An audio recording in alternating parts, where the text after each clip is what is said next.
Welcome to Think Big for Africa podcast. On this podcast, we will bring you interesting conversations with local, national, and international African leaders from all walks of life, home and abroad. Leaders who are doing their bits to progress Africa's development. Conversation topics will range from education, science, health, leadership, politics, business, and many other global issues. Conversations about everything that concerns Africa's development. Africa has so many wonderful achievers worldwide, and this is exactly what we will bring to you on Think Big for Africa podcast. Stay tuned.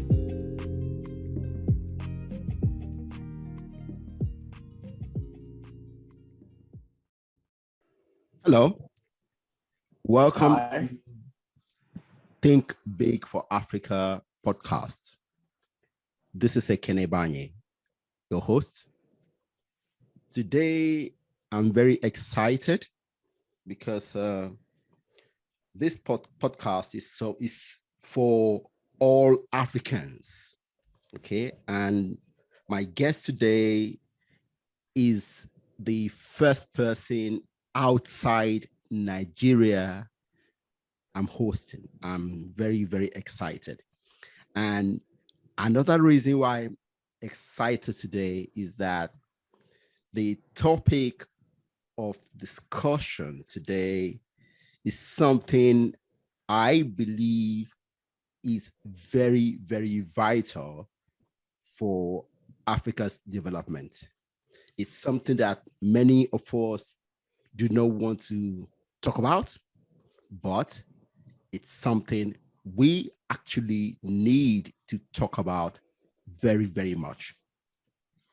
Now, my guest is a reverend, a Christian reverend. He's Walter Mwambazi. Walter, how are you? I'm very, very good, Ekene, and a special greeting to all your guests Good. that are joining us by way of the internet YouTube channel today. Thank you. Thank you. Now, Walter, I got to know you a little bit by watching your Tech Talk presentation on YouTube. And I will tell you this. I was very, very surprised. I said, wait a minute. His name says he's a reverend. And he's telling me and everyone that religion is the number one reason why we have poverty in Africa. Oh, wait a minute. Who is this person? That's why you're here. I want to actually know who you are and how you got to this place where you can confidently come out and tell everyone that religion is a major factor for poverty in Africa. But let's dive back a little bit.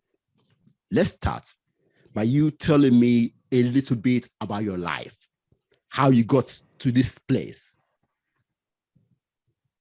Okay, so usually when you ask people like myself to give a background of my story, you know that's an invitation for an hour-long session. But let me really break this down into very, very simple stages. Yes.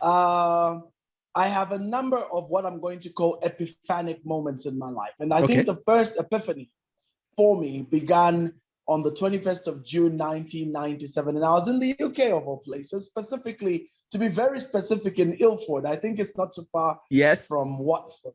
Yes. So I was visiting what would later become one of my first set of spiritual parents. At the time, I was there as a musician, and I was trying to find my life. And at the same time, I discovered I had a knack for sales. So that in itself meant that I was great at selling, and I got into sales as a profession. Okay. And I really enjoyed being in sales. I interacted with a lot of West Indians as well as West Africans in the UK. Very, very large community of West Africans. Yes. They're Ghanaian, Nigerian, you name it, whatever. And then also West Indians, Guyanese, Trinidad Tobagoans, Jamaicans, whatever, plenty. And so that was my major customer base. And so it so happened that on that particular day, a sister of mine who had just recently come to know God herself had invited me to one of those lunch things. There was actually an anniversary being celebrated. And so I went there because if you live in the UK as long as I did, you notice that the food pretty much sucks. So anytime you have Africans getting together, you say, yeah, that's a chance to go eat some authentic African dishes. So that's basically what took me there. Yes. Anyway, long story short, I had an encounter with the Lord Jesus Christ. I'll be very specific. I mean, this is a wide podcast. So I had an encounter with God, and I had what we in Christianity call a born-again experience. A very epiphanic spiritual event in cognitive science, especially mind cognitive spirituality. You'd call it a transcendent experience. So I had a very, very powerful transcendent experience, and that led me on the next juncture in my life. So it's pretty much from the next day, I dropped my music, dropped everything, and told God what do you want me to do? Because I came here to be a musician and become a famous guy. And now I've met you, and I had a very, very strong experience with you. So where do you want me to go? So long story short, over the next 10 years, I became now just a little bit of a precursor to that. Before I became saved, I was agnostic. I was not atheist. I've never been atheist because I think it takes more faith to be an atheist than it does to be a Christian or an agnostic. I mean, you cannot deny what is so obvious, you can see a pattern of a creator. So to say that this all came by chance is I have to take a swipe at you guys. You're always swiping me on my wall. No. I'm not atheist. No way. No, I'm not saying not you, but I'm talking about I'm not Christian because I know a number. I know, but I have to take a swipe at the number of atheists. Okay. I think it's very foolish to look at a design and say this thing came by accident, but that's not the topic today. So in the 10 years, I began a journey. But before that, I was what you would call deep into spiritualism. I was into theosophy. I was into meditation, transcendental meditation. Yes. I actually dabbled quite deeply in the occult. I was very, very knowledgeable in astrology. Those days, it was before the internet. So I used to do aspect charts. I understood about stars. I was into palmistry, could read hands and understood the signs of the hands and what they mean. And so I was very much into this. And actually, at one point, I'd even dabbled a little bit into basic magic. I wouldn't call it witchcraft, but just magic with a K. Okay. And so being an experimenter and a seeker, I remember bumping into a number of what... Use the right word. You were a seeker, and you found something. Okay. Correct. So being a seeker, when I got saved, you must bear in mind that my experience was, quote, spiritual, but it was not mental. And that's the thing I always tell people, that a spiritual experience always transcends a mental experience. And so many times your mentality has to kind of catch up with where your spirit is. And so thankfully, by the providential hand of God, he placed me in the hands of a very able man of God. This was a man of God, Pentecostal charismatic, but very grounded in knowledge and understanding and theology. So I found myself in the right hands, if you like. So I had a lot of questions, and this man pretty much got me started on a journey to understanding deeper Christianity than what I learned from being a kid going to Sunday school. Yeah. And so 10 years down the line, I became a pastor, ran a congregation, and then midway through that, like about 2004, 2005, I went into what I call a valley. And in that valley, lost all my properties, lost my money. We were doing very, very well here in Zambia. Lost all that. Everything went to zero. And then, unfortunately, my first marriage could not handle that. Yeah. And so it fell apart. So in the midst of all this, Ekene, bear in mind, I was saved, born again, spirit-filled, tongue-speaking, tithing Christian. You have to understand this. This is important because you're trying to reconcile where I am today. Yes. You need this background Yes. for the purposes of appreciation. And so essentially, God had permitted every pillar I counted to fall. Okay? And the final pillar that fell for me was my pastor. Not the pastor that led me down the journey of theology. No. But the pastor to whom I found myself connected to here in my country of Zambia, because I did come back and began to live here. In fact, we did all the ministry here. I got ordained here in Zambia, not in the UK, although my salvation was in the UK. So that all fell apart, including my pastor. So when my pastor found himself in some moral issues, which were very, very serious, by 2006, 2007, every pillar I counted on had fallen. And so I was at a place where I knew and lived and anchored on my experience that I had in 1997, and also on my growth in the Lord through the study of his word. Yeah. But everything around me had fallen apart. So in 2007 was a moment of truth. I had a second epiphany, Ekene, and it was on the 21st of July, 2007. And literally, without sounding mystical, God basically said, I've got your attention. Now let me show you where you should go. Okay, so essentially I was a product of religious establishment. Okay. I don't know if I'm making sense. You make perfect sense to me. So in 2007, because I've gone through this same journey. I mean, not as in-depth as yours, okay? Because I come from a different background. My father is a historian, a philosopher. So I grew up reading philosophy, arguing philosophy. See, I grew up asking questions about everything.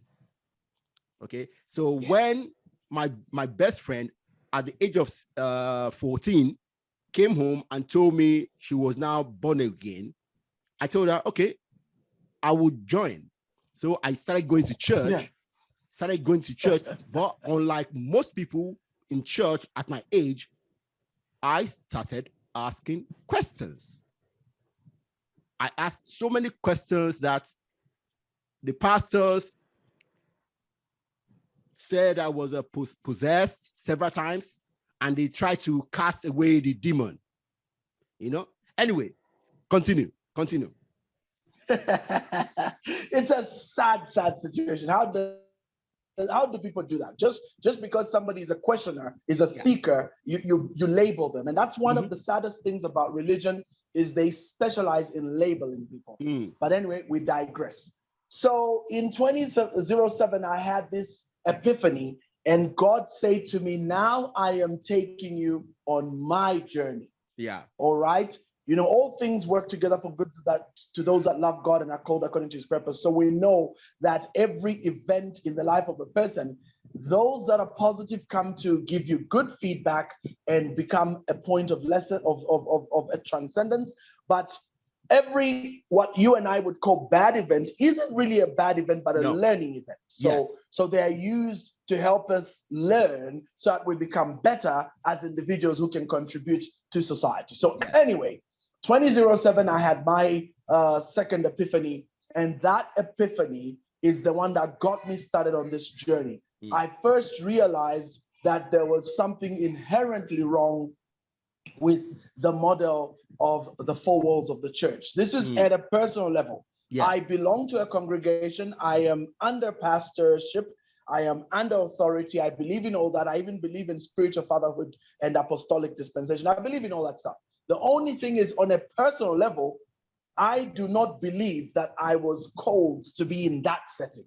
Okay, so God began to clearly show me that yours is what now I've come to learn later is called an apostolic marketplace mandate. And I can tell you, Ekene, it's taken me 12 years to figure that out. 12 years. Wow. I was literally lost. I was like a fifth wheel because I could not understand. My programming, mind you, was 10 years of being Bible school pastor, running a congregation. So you kind of have a certain kind of mindset, and you're like, this all must fit into this.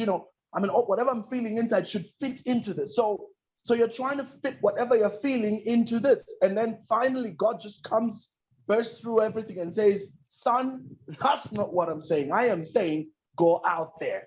And so essentially began the understanding of what the kingdom of God is. It's greater than a church. Began a deeper understanding of what true spirituality in a Christian context, I must specify that, in a Christian context is, because we are in an era, Ekene, when according to astrology, we are in the next 2,000 years dispensation. The last 2,000 were Pisces. And if you study Pisces, you understand that it's the two fishes, one flowing upstream and one flowing downstream. And that was the era of Christianity. So it's coincidentally interesting that the Christian symbol is a fish. Okay. So it's been an I don't know era of anything about that. If you like. Well, now you know. And then now we've gone into the era of Aquarius. Okay, Aquarius is the water bearer. And in this era, we're going to see a massive spiritual awakening. But what people have to understand is there are distinctly two spiritual experiences. There is one that leads to a higher source, which I call the Lord Jesus. And there's another that leads to another source, which is based on the pursuit of self. Okay. So in the second experience is the self pursuit. And that's what basically all these new age groups are emphasizing, the self experience. So God had to come and kind of help me begin to understand this spirituality. Okay. And you see, the irony about the time we're in now, Ekene, is that every old pillar, every old system is being shaken at its foundations. All right? All these religious things are just being literally transformed and reshaped. Yeah. And so it's a scary experience for people who kind of like operate on tradition and systems and as things where they should always be. That stuff is gone now. Yeah. And we're at a totally new era. There's been so many disruptors, the internet, globalization, the smartphone. These are massive disruptors. And now COVID-19 has just taken it to a whole other level. Yeah. And so when you factor all these in, traditional systems are falling apart and religion is very traditional, traditional. And that's why you have what in Christianity we call strongholds, or what in your ordinary circles you call a mindset or a way of thinking or a paradigm. So a paradigm for me is a stronghold in Christian language. And it's the same thing. It's a mind thing. And so where is this sourced from, Ekene? It is sourced from the number one programmer in African tradition, and that is without doubt religion. Now, for the sake of the listeners, I could walk them through the other. There's a book which is coming out which I've done called The 5 Major Reasons Africa is Poor. Yes, and that's where I drew it from before I got to religion. But at number 5, and people argue with this, but I think it kind of balances out. But it's bad governance or poor governance, because governance is at the center of transparency, accountability, inclusiveness. It's all about governance. So in Africa, that's poorly lacking in many places. Well, and then strong institutions. I like to say this. Governance is a major problem we have. But I tell you this. It's actually foundational. Yeah, I want you to think about this. Do you think your president, like mine, doesn't listen to their pastor or imam? They do, and that's the funny part, because you see, exactly. So for me, you nailed it. Yeah. So for me, the pastor or imam have a stronghold in what they do. Yep, that's it. That's it, my brother. Me, you've nailed it. I count religion up there. Governance or politics is that back there. Yeah. Couldn't agree more, Ekene. And you see, that's something a lot of people don't want to agree. Exactly. They want to sidestep it because it's uncomfortable, but it's a fact. So anyway, we've got poor governance, then we've got strong, weak institutions. And why are institutions weak? Because of this whole strange notion that we adopted, which came with neocolonialism and what have you. We adopted ways of the West, which have not been part of our setup as Africans. We had very strong institutions. Marriage was a very strong institution. The village council with its igwes and whatever, those were very strong. But then when colonialism came, it disrupted all these things. These institutions, and they lost the power of community to help keep in check and level everybody's existence. So, because you must remember, an institution brings, for lack of a better word, a regulatory environment. That's what an institution does. It regulates. And so that individuals in whichever walk are under some form of rule of law. Even if it's an unwritten law, it's there. And that law keeps them in check.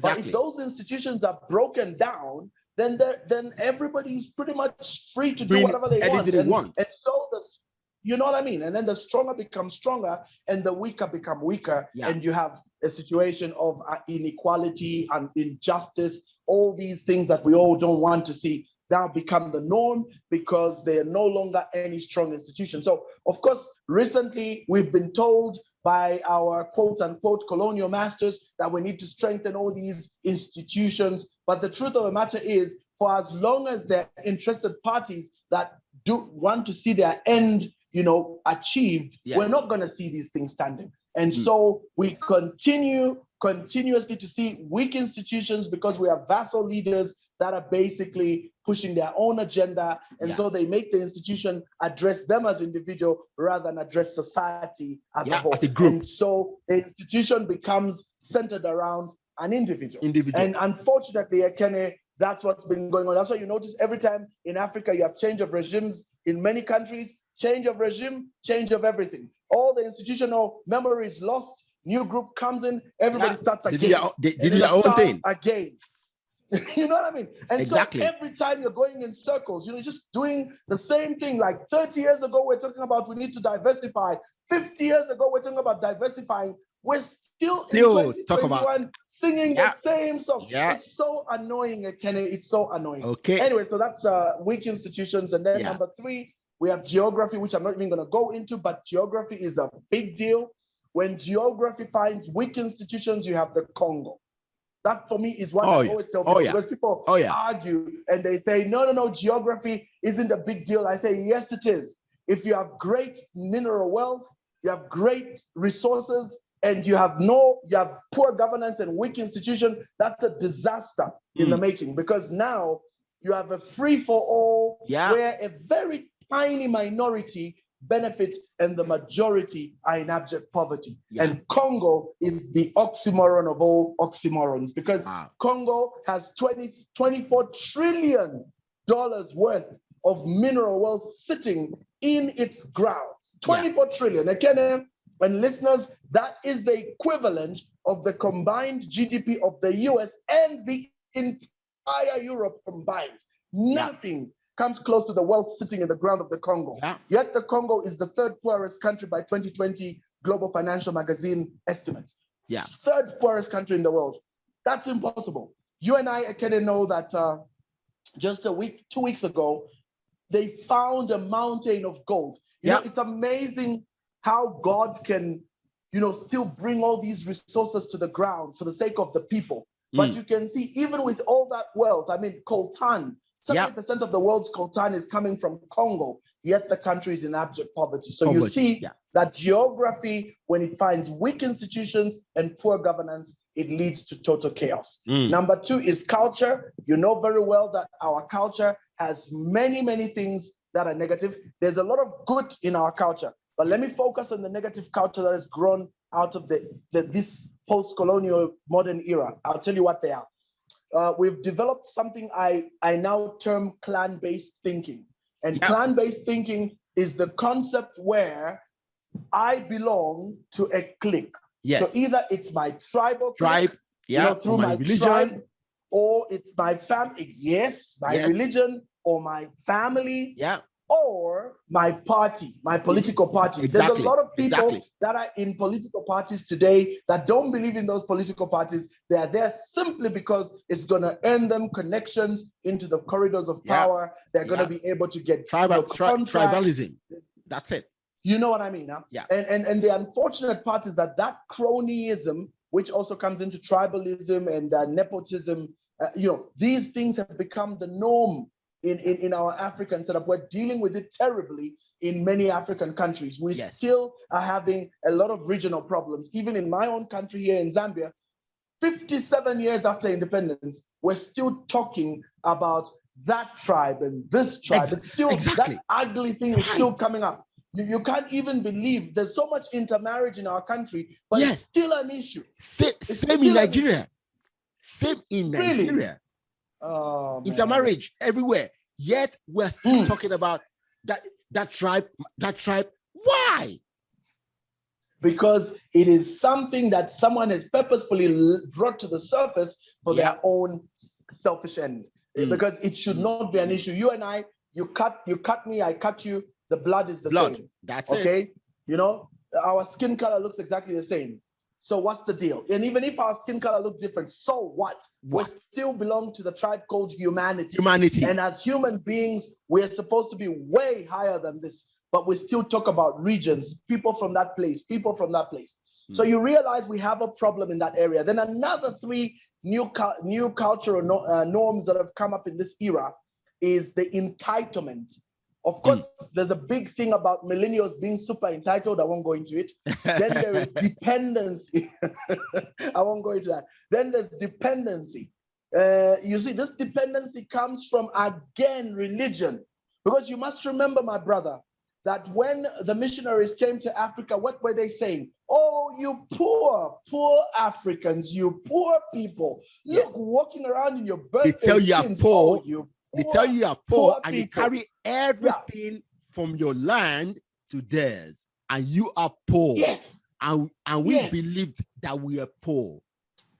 Correct, because that was the narrative. And what did they do? They then inculcated the culture of dependency. Did you know, for example, one of the major denominations within our Christian faith didn't even teach people about a simple concept like tithing and giving.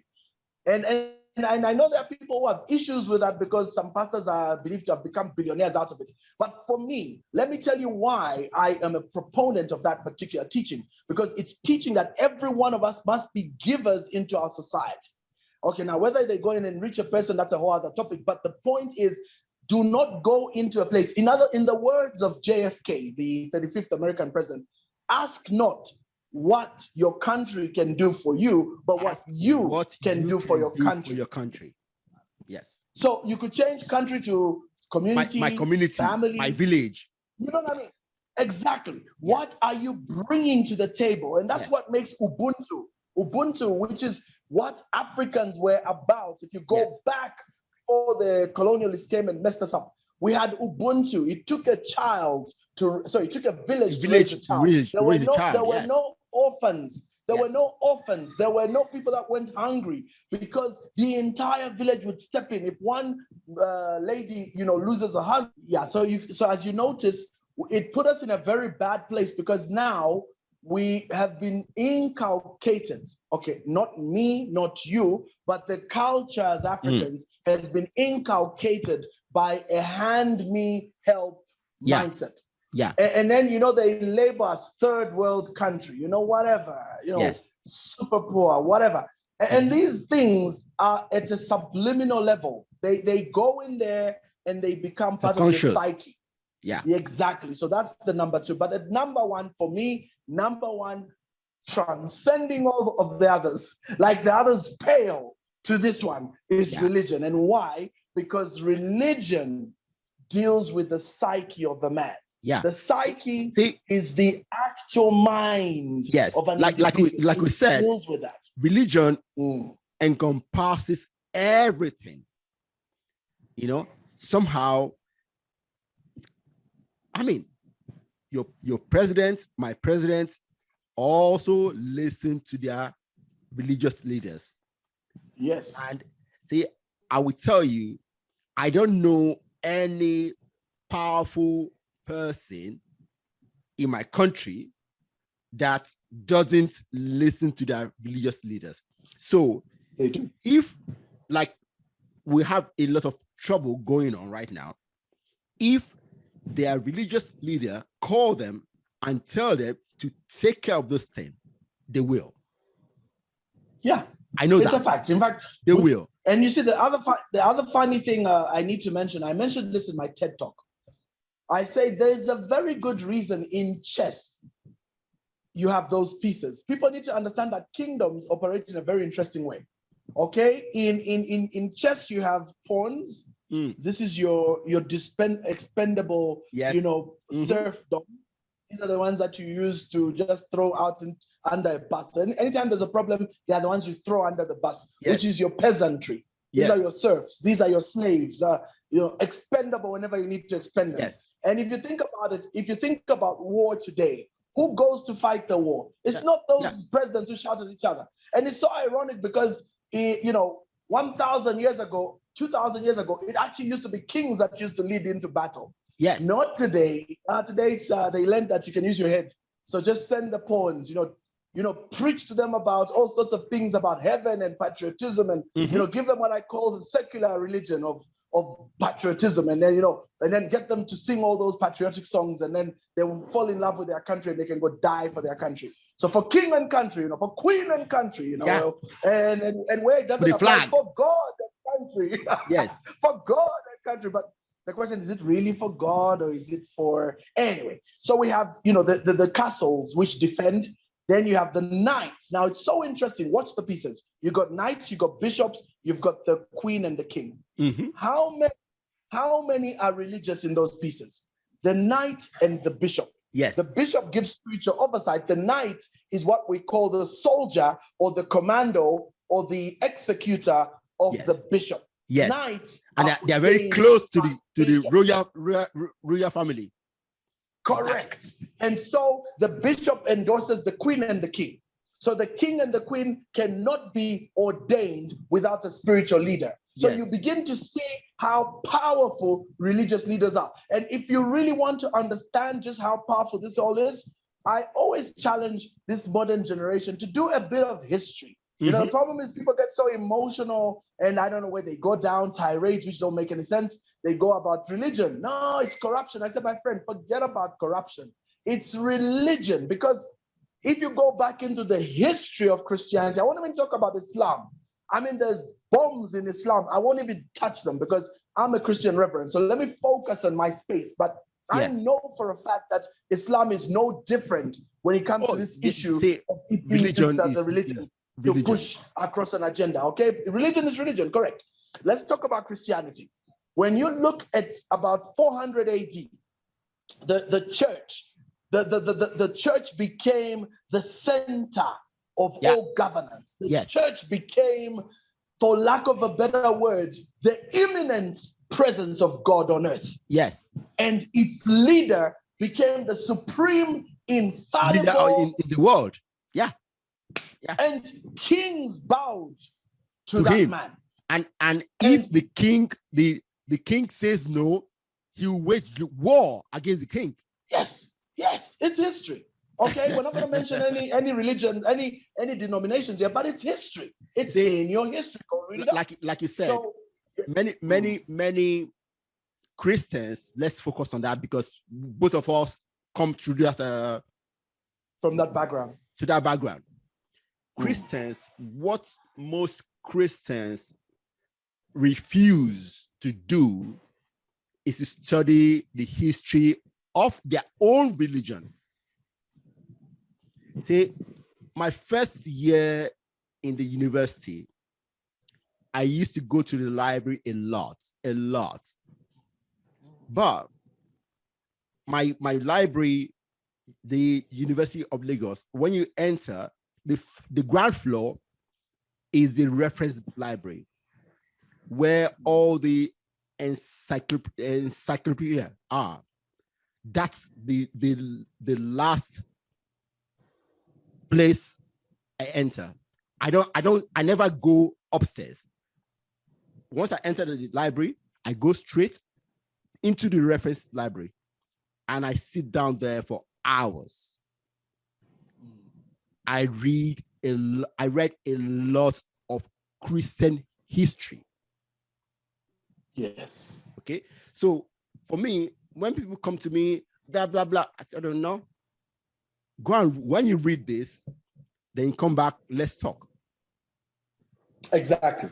When you know the things I know about Christianity, then we can talk.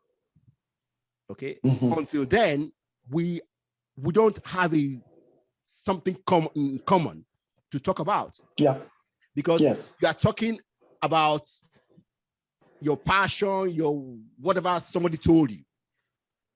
Read the history so that we can talk as equals.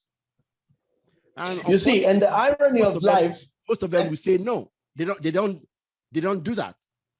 You know. Exactly. So for me, that's what I call fanaticism, because you see, fanaticism is refusing to look at the facts. Yes. So if you go back to look at what Jesus Christ, my Lord, taught and study all the Gospels, his words, read the red sections if you like, if you're one of those, just read all the red words and get through right to the end. And then look at the first church, first century AD, literally after Jesus ascended. Look at the model of the book of Acts and the church that was born in Asia Minor and the work Paul did to take the gospel around. Of course, we know all the other disciples also got to work taking the gospel around. And we know the might of Rome that came against the church. And then you transcend and go into Fox's Book of Martyrs and begin to read the violent history of the church, how that church was persecuted. It is ironic that the great mother church became single-handedly the greatest persecutor of the church, even more than pagan or atheistic groups until the 20th century. And even if you bring the 20th century into picture and you pick Stalin and Mao, who were great examples of atheistic societies, yes, they killed a lot of people, and Christians were among them, especially in Romania, Eastern Europe. But if you bring that number and then contrast it with the mother church and what they did, see, so in the last 2,000 years, Christianity, religious wars have killed the majority of people on this planet. Yes. Anyway, that's a fact. Let's so which brings us now to our modern day, and that's what you see for people like me made me realize that the message of Jesus and the cross is very contrasted to what we see in most of the church today. Not all, because there is a genuine remnant. But that genuine remnant is not denominational. It's not connected to some man. It is just a remnant, and they're scattered everywhere. And it's a situation where people come to an awakening. The unfortunate part, before you come into the next stage, is Jesus made a very powerful statement amongst many. He said, in those days, which I believe are these days, or I think they start from 300 AD. Okay, to be honest, they start from 300 AD. But in those days, the love of many will grow cold on account of lawlessness. You see, God used that term lawlessness. And that term lawlessness, what does that mean? That means, look at our situation. Let's go back again. Poor governance, weak institutions. You see, when you have despotic leaders, whether it's in the church or in society, or you have influencers and people of repute operating by different standards, that's what is injustice, isn't it? And injustice is what, for example, white supremacy is, okay? When a group of people assert themselves superior to another group and then take the very same wonderful message that's in the Bible, contort it to suit their twisted agenda, and throw it back at this group of people called Walter, Black Africans. Yes. And then, Walter, messes them up. See, that's what I want. The next question I'm going to ask. What we have seen in America, and let's just focus on the last 5 years. The lesson that many people, thinking people, have learned is that Christianity, especially evangelical Christianity in America, is actually in truth is basically white supremacy. Now, I'm asking you these questions because I know you are an evangelical Christian. So, talk about this. What do you see? Yes, you see, I'll be very honest with you, Ekene. One of the saddest things about religion is that because it goes directly to the psyche of an individual, it bypasses reason, it bypasses common sense, it bypasses order and good, and it goes straight to the basic passions of individuals. And the most unfortunate side to all this is the fact that evangelical Christianity in the US, just like, and I need to stress that, just like charismatic Christianity in Africa became churchian. And I love to use that term, churchian. And I want to zero in on that so that you get it. Because there are basically three kinds of Christians. There are religious Christians or religiosity, there's churchianity, and there's Christianity. Okay. This is the genuine spiritual stuff. But let me talk about these two. Okay. This religious Christianity or religiosity is the tendency of a man to seek the favor of a higher power by living in a particular way. So they go through religious rituals and procedures. They follow rules and they do whatever they can. They almost operate like there's a scale, and if they do enough good stuff, then that's going to earn them a ticket to being in the right standing with this higher power. Those I call religious. And Christianity is no different. There's a bunch of them in there, so they are religious Christians. Then you have churchians, and that's where I want to come and also talk about the evangelicals, a whole bunch of evangelicals all over the world, including Africa here. A lot of evangelicals are what I personally term churchians. You see, in the last 25 or so years, there was a massive revival of Christianity, we had massive spiritual moves where so many people were caught into the truth of Christ, That was genuine, So Brownsville, Toronto, whatever. You had these events where there was a mass gathering and evangelization of people.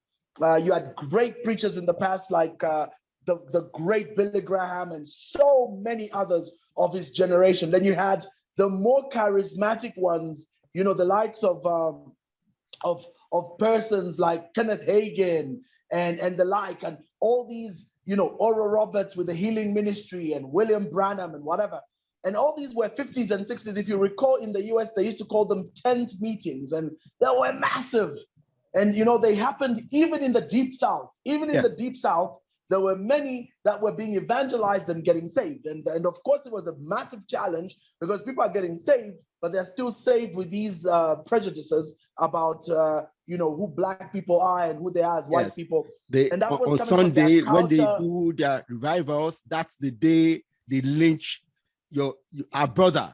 You know what I mean, huh? You know what I mean? Straight out of the tent meeting. Straight out of the tent meeting into lynching someone. How ironic. Anyway, so there was all that going on. Now, these were first generation, if you like.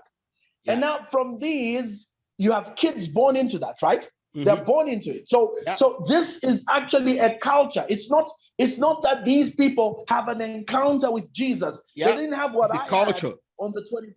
Yes, they didn't have what I had on the 21st of June, 1997, where I met Jesus. No, they have an experience of being around Christians, and all that lingo and the church activities become part of your culture. So you sound like a Christian, you talk like one, you think like one, but you're not one. Okay? So that means all your prejudices, which, by the way, you and I know, no child is born a racist. No child is born a segregationist. No child is born a bigot. They learn it from their environment. You put two kids there on the ground, one black, one white, no one will even see the color. Exactly. They will play happily. They don't mind. But when they get to the age of 5, 6, 7, they start to pick it from their parents at the dinner table. As the parents are speaking about these black people. And then they pick it on the news because they see the Charlottesville, Virginia situation, and they see, the Confederate flags flying around and all those white supremacist KKK people making noise. And they go, wait a minute. And then they look at their skin. They're like, okay. And then to make it worse, then they go into their church and there's the portrait of a white Jesus. They say, well, he looks like me. So I must be special, And so, and so that stuff, Ekene, reinforces a mindset. And in the meantime, remember the black guy also is coming to terms with his color. And he realizes quickly as he's growing through his formative years into his teenage that my color seems to be a factor that is segregating against me. Where we live, we are relatively poorer. Everything is relatively harder. There's crime. And then you go on TV, and when you see the white people, they're just better. And you probably have one of those King James Version Bibles with pictures of Jesus as a white guy, and all the apostles are white guys. And and so that stuff starts to speak into your psyche. And so you get to 2016, and it's about race. It hits you in the face that this is still an issue. And I feel very bad. I'll be honest with you. I feel very bad because I'm a believer in taking responsibility. I'm a believer that everyone, to some extent, is responsible for where they are. Everyone. I am also cognizant of the power of an environment. And if the environment is negative, that environment programs the people within it of a way of life. And that's why, it's so ironic. I'm a huge student of history. I studied how the civil rights movement began in the US with one case in 1955, the murder of that young boy, and then the Montgomery bus riot and bus boycotts. And when you begin to study that, you will notice that it's the people from outside the South, the Northerners, basically, Black religious leaders and activists that began to come into the South because they realized that there's such a big problem, and no one from the South had the guts to stand up to the racist behavior of those people. Because they live there. Whether it's Alabama, of course they'll lynch them. Whether it's Alabama, whether it's Virginia, North and South Carolina, Georgia, Texas, all these places were the deep South, and you couldn't dare. So even people from the South, even their behavior was subdued because they lived in an environment where just looking at a white man wrong, you're dead. Talking to a white man wrong, you're dead. Whatever, you're dead. And you know what shocked me most, Ekene? As I watched Eyes on the Prize, I recommend everybody to watch Eyes on the Prize. Please put a link on it. I'll share it with you. There's the whole entire series, the 2 parts, first part 1, part 2, 15 episodes, which were done by PBS in the 90s. Very eye-opening documentary series. When you watch that documentary series, they trace the history of the American Civil Rights Movement. You actually hear white pastors from 1955 standing on television and saying, and pardon me, I'm going to do the whole accent. Go on. And they would say things like, it's in the Bible. The Bible says that niggers are lower than us. You need to go to the book of Genesis and read for yourself how God, put Black people in their place and white people as their superiors, which is better. And so it's good that gooders, pardon the term, should be in their place, and we as white people will be in our place. I'm a big supporter of segregationism. And you see, that term, Ekene, was spoken by a Christian pastor. And if you think that's bad, let's come home. Let's come right here in Africa.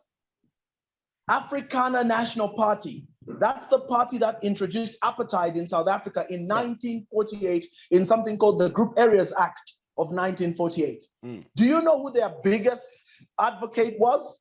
The Dutch Reformed Church. Yeah, that's it. The Dutch Reformed Church. Yeah. Okay. So this is your white Afrikaner Boer churches that were saying that God ordained that races be separate. And they taught that to the people of the day. And so those people believed that even God sanctions racism and separation. And so in 1948, the Afrikaner Party won the elections and of course made sure they made that become an act. And you will see that Jim Crow in America, Afrikaner National Party, and apartheid laws in South Africa, white Australia, every one of these was, what's the word? It was endorsed by the leading churches of the day. Yeah. And that's why I say what I say. So